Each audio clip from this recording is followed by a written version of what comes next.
Hello, everyone, and welcome to Otaku Talk. I'm your host, OD, and today we are going to be reviewing and analyzing chapter 199 of Dr. Stone. Yes, that's correct. We are one chapter away from 200.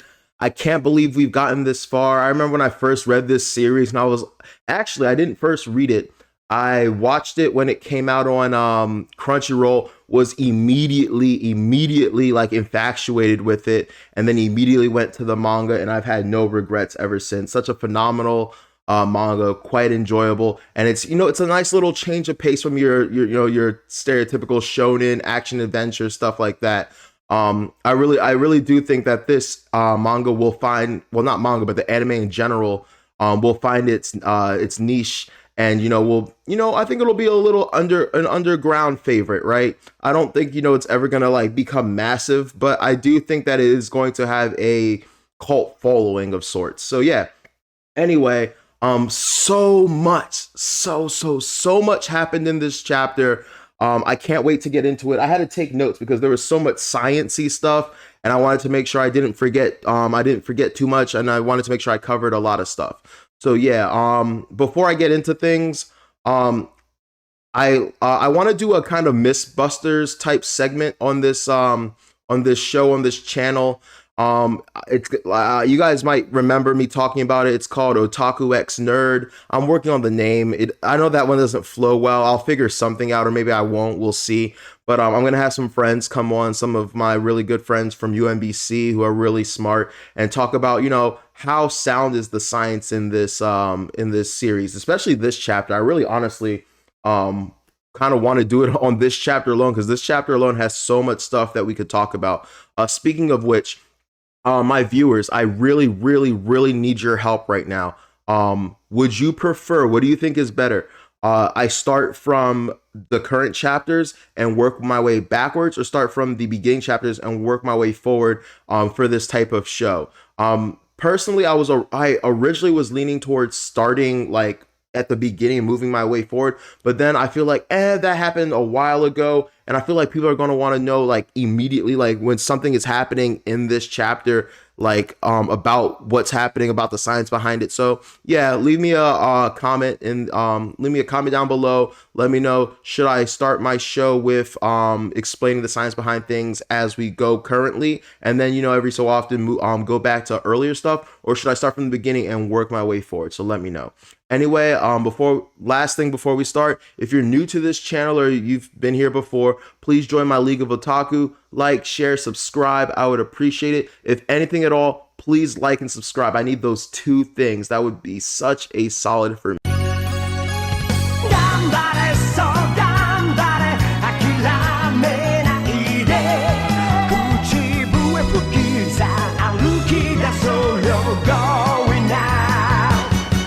All right, guys. Chapter 199 of Dr. Stone Super Alloy. Dude, I wasn't joking in my intro. This chapter was jam-packed full of science, and I can't wait to get into all of it with you guys. Not just the science, but the story itself. So let's first start off with the fact that Dr. Zeno. This part cracked me up. At the very beginning, it shows him and it says Dr. Zeno acquired, and I was like, hasn't he been here for like the last two chapters? What do you mean Dr. Zeno acquired? Like normally they do that, like blah blah blah, acquired the moment they build something or get something. And I was like, he was depetrified like two chapters ago, so wouldn't he have been acquired then? So I find that kind of humorous, and I'm wondering if perhaps the mangaka did that on purpose to maybe showcase that, okay, he wasn't then, but now he's officially on our side. So now he's part of the Science Nation science team. I don't know. Let me know what you guys think about that. But I found that very interesting. Next up, we had something that I was like, wow, super mind boggled about. So out of nowhere, and I honestly, I get the mangaka doesn't have time to go over every single thing, but I can't front. I do get a little bit annoyed from time to time when just certain things just pop up or show up. And like I said, I get it. We can't have an explanation of everything they're doing. We can't see everything they're built. I get it. But all of a sudden there's this giant ass machine in front of Dr. Zeno.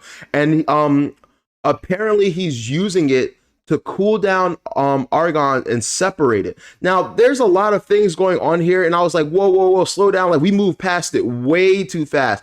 I'm like, how are you cooling it down? What's the mechanism that's cooling the air? According to what he's building, from what I've seen, and I did a little bit of Google research after watching this, it looks like he's trying to do what's called fractional distillation, and that's when you use temperatures to separate different elements, because different elements can get separated at different varying degrees of temperature. Don't ask me about it. This is why, once again, I'm still struggling to get my bio degree, because the chemistry portion, it kicks my ass.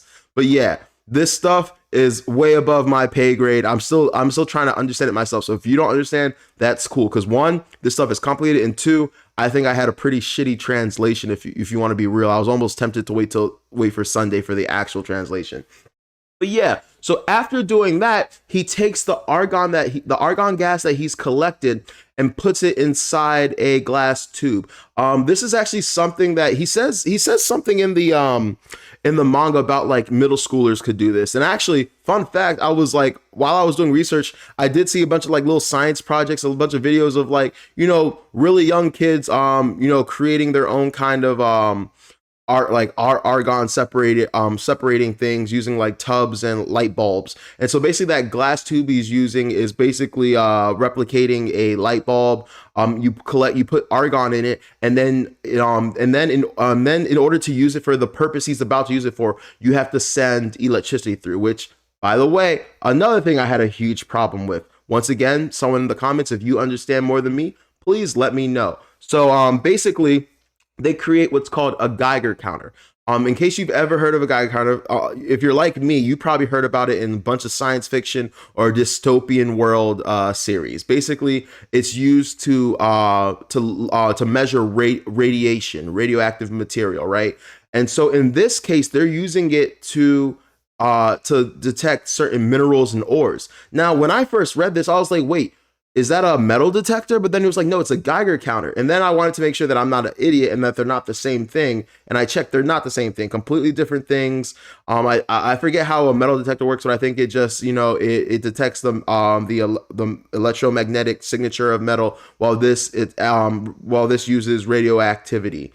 And I was like, why would you use this as opposed to that? Apparently the materials they're using to create these super alloys give off radioactive signals. Once again, I could be explaining that totally wrong, but I'm just giving you the layman's explanation, right? And so part of me was like, wow, that's cool. If people are able to do this, like, how come in the modern world we don't do this at a grand scale? And I'm just going to assume one of two things. I'm going to assume that, one, we do use it as a grand scale, or two, you have your, like, laws where, like, for example, with, like, oil fracking and all that stuff, you can't just go into someone's backyard and be like, there's oil here. So I'm just assuming that either they do use Geiger counters to find, or the show or the manga, of course, is taking liberties. And even though it's possible, like, one thing I've noticed with Dr. Stone is a lot of what they do seems possible, but in actual practical use is pretty impractical or improbable, but it is possible. So I'm gonna assume that the mangaka is just kind of going like, what's a cool way for them to be able to find these materials? A Geiger counter. I guess there's not a lot of radioactive material around, so if it's going off, it most likely is going to be ore, and that's where we will settle on that. And so anyway, using this guy, to go back to the part that I said made me upset. Once again, I think I had a really poorly translated version of this manga, but they're like, where are you getting the electricity from? You can't get electricity out of the air, which apparently, I mean, yes, you can. There's ways to do it, but I don't know those ways. But my thing is, in order for the Geiger counter to work, you have to supply the argon with electricity. And so there was not a one explanation where the electricity they're funding the Geiger counter with came from. So that kind of bothered me a lot, but whatever, moving on. Maybe once I get this show on the road, depending on what you guys comment me, I can get to this ASAP with my friends and we can talk about the practicality of the Geiger counter. Would it work in the first place? Possible methods of powering the Geiger counter. So yeah, please, once again, please get back to me on that. And also, just in general, would you be interested in that? I personally think that's something that would interest the audience. kind of something like a Mythbusters, but for Dr. Stone kind of thing. Anyway, they're able to find, and forgive my pronunciation, pyrochlor, ilmenite, nickel, molybdenite, and chromium. You know, if I was smart, what I should have done before this video was Google all the pronunciations of these. But you know what? You know, shit happens.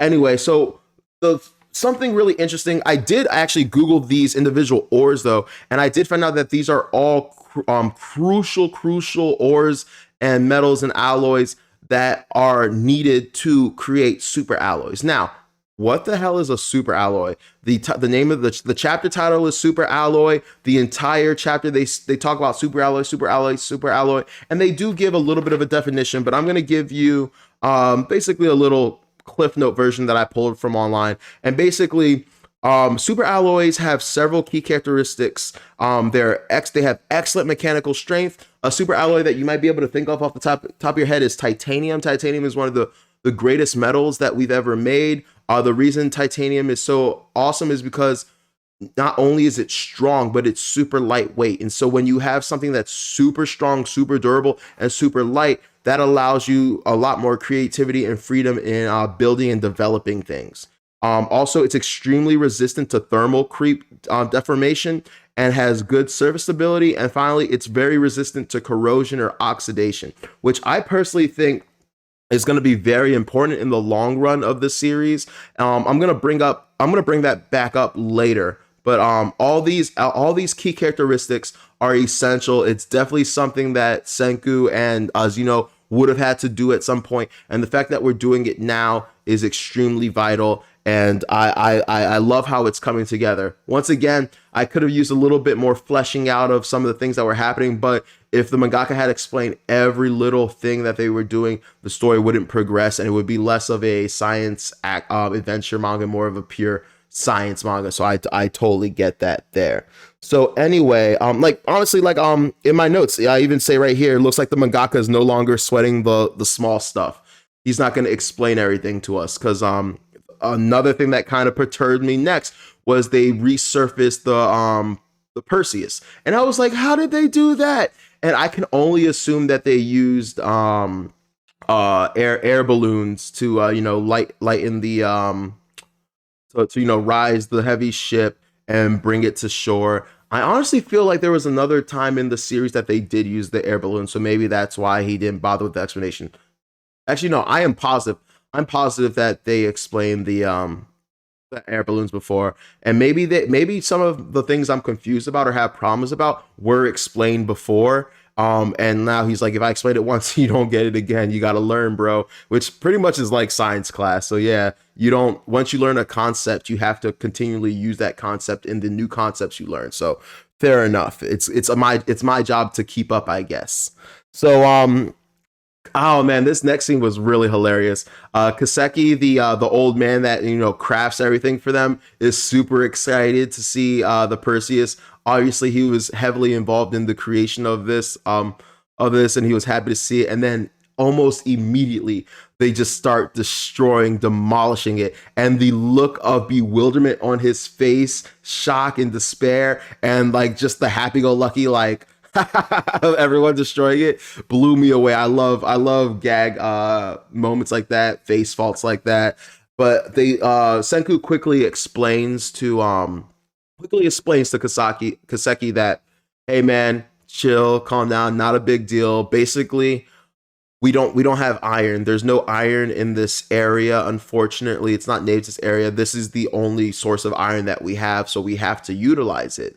And also, we're going to make it better. We're deconstructing it to make it into a super alloy, and then we can reconstruct an even better version of this. And to that, Kaseki's like, okay, bet. Like instantly happy. I think Chrome even says like Senku has learned how to deal with Kaseki, but I just thought that was super funny. Of course, could Senku have told him beforehand what the plan was? Yes, but where's the fun in that? So yeah, that was really interesting. But yeah, they're pretty much gonna remake it with super alloy, better, faster, stronger. And originally, when he said that, I just thought, oh, we're just gonna make the ship over again. That way we can travel to other cities and grab other materials. And we will find out later in this review why I'm a dumbass for that. Anyway, the next panel has a really good picture of this super mech. It has a D and an R on like the chest plate of the mech. I, for the life of me, could not figure out what those letters represent. So if you guys in the comments if you guys out there know, please comment. Let me know what you think the D and the R means, or if you do know what the D and the R means. I was trying to piece it together, but I just simply could not figure it out. Maybe if I went to the Reddit forums or something, someone there might have figured it out, but I didn't get a chance to. So let me know if you guys see that. Also, we get our location. So this entire time, I thought we were in Brazil. I felt like when we read the earlier chapters, they did mention that we would be traveling to Brazil. And so that's where I thought we were. Apparently, we're not there. We're still in South America. I don't know where Brazil came from, but we're still in South America, and we are currently at the Isle Martin Garcia. Isle Martin Garcia, and that is a island between Uruguay and Argentina.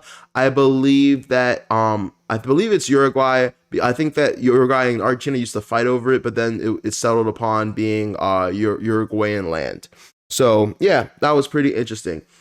So after that part, we see Kohaku smelting stuff, adding chromium. They make a little joke about, we have to throw chrome in here. Ha ha ha ha. Okay, we get it. Haha, they have the same name. Which, by the way, everyone from Isagami Village has names that mean various minerals. Like I think like Kohaku, Jin, and then like all of them, all their names translate to minerals. So once again, Senku noticed that way earlier on, and I believe he even said that was probably done intentionally by the astronauts in order to keep the names of these minerals and stuff alive and whatnot.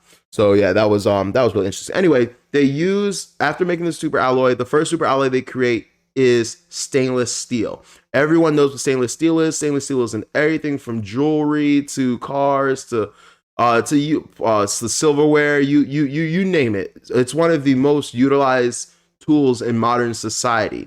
And so everyone's super excited about it, and we find out, and then Senku immediately lets us know that, hey, we can use this for canned food storage. We can use this to make knives.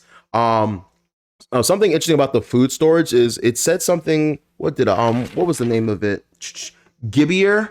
And I was very confused what it means. Once again, I'm sure that the official translation will use a better word, but basically Gibier, if you read the same translation I did, means game, and game are just animals essentially. So yeah, basically they're going to be able to store food longer, safer. So that's a really good thing. What else? They're going to have knives for cooking. So cooking and cutting things down is going to be a lot easier now. So yeah. Something really interesting that they mentioned that I actually liked a lot was they talked about how expensive these resources that they're just casually making would be in the real world. And I totally agree with that. Like, it's so crazy how supply and demand and all that stuff affects life. Like, I always thought that it's incredibly stupid and asinine how like expensive diamonds and gold are and how they're used as jewelry. Personally, I think that gold, diamonds, platinum, and all that stuff are important, but for like science and for like technology and stuff. And then we have these things that have really important uses. And what do we do as humans? Oh, let's wear it. Why? It's the same reason we buy expensive paintings and all the other dumb stuff humans do. Let's flaunt how much power we have, how much wealth we have, blah, blah, blah. Hey, look, I have this thing that's super rare. And instead of, it being used practically, I'm deciding to wear it. So that's how I've always felt about that. And I love the fact that they just bring up, in the modern world, all this stuff that they're making would be super expensive, super hard to get their hands on. And so I like that as well. Something they also mentioned is that the materials they've made are going to last, the super alloys are going to last around 3,700 years. Because of how durable they are and resistant to corrosion and rust and oxidation and all that stuff. And I really love that they mentioned that because, we didn't anticipate it, but we did see that it is possible for the world to be completely petrified over again. So I think it's really important that we do have these materials and resources that will last again in case you never know. You never know. In case something happens again, we get petrified again. We got to wait a couple thousand years again to reboot. At least this time when we reboot, we're not starting from like square zero. At least we have, a couple things, materials made that won't degrade and that are ready. So I thought that was interesting. I felt like not only was the author just letting us know how durable and how sustainable and long super alloys last, but maybe possibly giving us a hint at the fact that, hey, this could be a really, really beneficial characteristic of these super alloys later on. Anyway, another thing that I'm really interested in knowing is why we're slowly rolling out the depetrifications. I remember saying this in my last review that he made about 16 revival fluids, and then like the last few like 2 chapters ago, when he revived Zeno and a couple other people, they got revived, and then he didn't revive Stanley. So I'm like, maybe Stanley's just too dangerous. Maybe they want to keep Zeno handicapped so that he can't turn on them. And the easiest way to do that is to take away his greatest weapon. Because once again, Zeno himself is pretty harmless. Like, yeah, he could do some things, but overall, they have so many people that could beat his butt. His main method of executing his will was Stanley. So without Stanley, he can't really do that. But now, we just depetrified 2 other people. So I'm very curious, and I'm 2 other people that were on Stanley's side, I do believe. So I'm not Stanley's side. Well, Stanley and Xenos' side. So I'm wondering if we're just gonna slowly roll out and slowly depetrify people as we bring them over to our side. Establish a relationship with them and a friendship with them, so that as we depetrify the others, if they try to turn, not only are they turning on Senku, but they're turning on the new allies of Senku via Xenos' squad. So I don't know. I'm just throwing out a little thought there. I'm just curious why everyone's not being like petrified all at once. Oh, another theory I have is that there might not be enough food and resources to depetrify everyone right away. So the more they gain food and resources, they can do that. And maybe that's why it came in time with the canned food, because now that we can can food and preserve food, now we can afford to do that. Obviously, also they're going to need the canned food for the trip to the moon as well. So you have to remember that as well. All right, we are reaching the bottom of my list. So we're here comes the part where I was telling you guys I'm an idiot for this. So earlier I knew that they were going to rebuild the Perseus, and my dumbass is pretty much thinking that, hey, they're rebuilding the Perseus so that they can travel to other islands and gain other materials they need. I think they still need rubber and like they need a bunch of other stuff, right? So I'm thinking, okay, that's why they need to rebuild the Perseus, and like, just why not make it better? Why not make it super alloy? But then I was like, oh man, I'm dumb. They basically split off into teams. Zeno is going to be in charge of making the rocket engine. Honestly, it makes more sense than Senku doing it. Not saying that one is smarter than the other, but one literally has experience. One literally has experience working for NASA and working on rocket engines, and like rocket fuel and all this stuff is going to be super complicated to make. The measurements and everything that has to be done, it has to be super precise. So why not leave that to someone that has, who's been there before, that's handled this before, that has experience with it.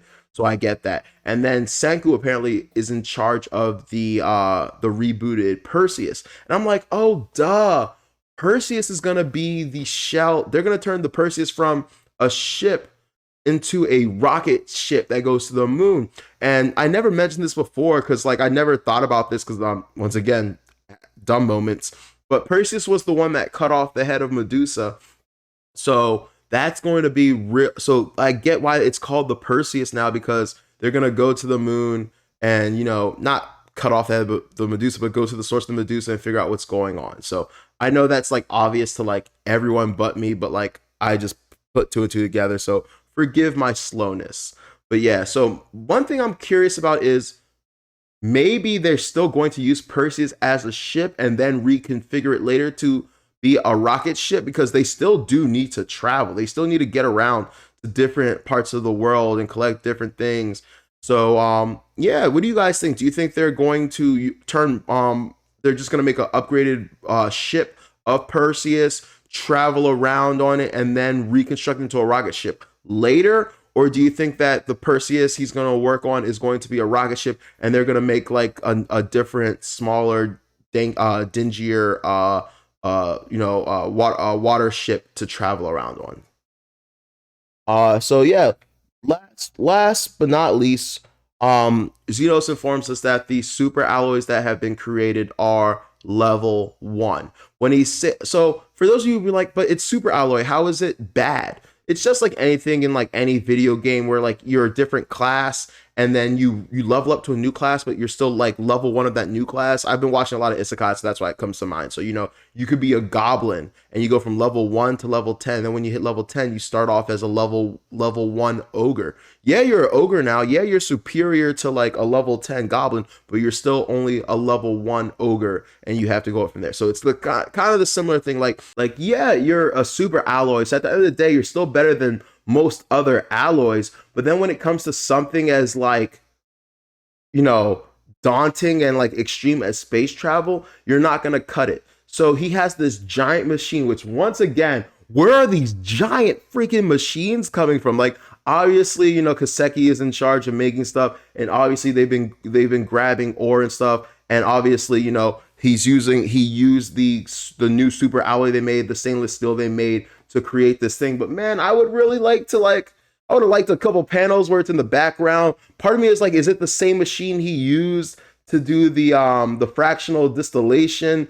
Like this junk came out of nowhere and it is massive. And I'm like, bro, are y'all really out here just a few people mining this much metal?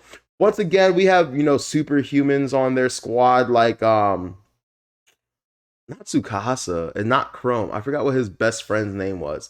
The really durable one. Wow, I'm sorry guys, unprofessional. But anyway, so like I thought that was interesting, and basically, what the machine does is it turns it separates the argon. Is it argon?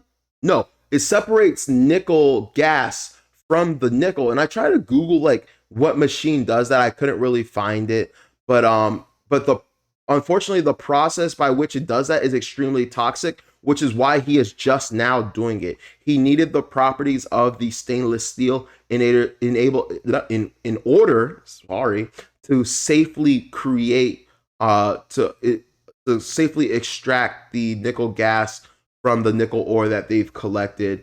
And he even goes on to say something that's really interesting. And we're seeing this problem in modern day with like fracking and like all the other stuff going on in the world that like aren't necessarily conducive to like green energy and emissions and whatnot. And he says that the byproduct of this stuff is toxic, and so toxic in fact that a mask won't save you, and that if it gets on your skin, it'll cause instant death.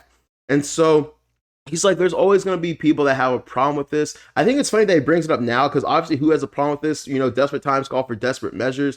And at the end of the day, the ends justify the means. But he's willing to embrace and take on that super villain role. He's like, I'll do it. And if people have problems, they can just bitch to me. I'll be the dark scientist. Senku, you be the light scientist. So while I'll take on everyone's sin. I'll take on the abuse. Everyone can yell at me. Everyone can say I'm doing the bad stuff and focus on me. Meanwhile, I'm the guy that gets things done. I think it's really interesting in all anime, manga, and in real life where you do have these scientists that do really egregiously atrocious things, but they're always in the pursuit of science. Like one thing I've noticed, you think like Bleach with the one scientist and all the other shows out there. Like the scientists themselves, they do fuck up stuff, but in their heads, it's not that fucked up. It's in the pursuit of science. It's in the pursuit of knowledge, learning new stuff, progressing science. And so, yeah, like, you gotta, if they have that, you gotta break a couple eggs to make an omelet. In order to pursue greater knowledge, greater heights for humans to rise, you're gonna have to do some fucked up shit, but the end result will be brilliant. And yeah, at the end of the day, you can yell and be like, that was, unethical. But hey, look at what we have. that's not me excusing unethical science and stuff like that, but I'm just saying that the world's shades of gray, and some things would not exist if it wasn't for people stepping outside their bounds. And it's just one of those things where it's easier to ask for forgiveness or on them permission, or even sometimes leaders, they just take it upon themselves, like, hey, I know that one day I might be court-martialed, I might get in trouble, but if it means, the continuation of humanity, then that's what it is. So I really like that part. It's almost kind of like Code Geass-ish. He has like a Lelouch mentality where I'm willing to give everyone a common enemy for the sake of peace and the greater good and progress. So I found that interesting. And so while he'll be the one doing what's necessary to get us to the future, Senku is going to be the light scientist that leads us to the future. So, no, two sides of a coin. Two sides of a coin. I really like that. I really do think manga and anime do a really great job of showing shades of gray and why sometimes there's necessary evils in the world.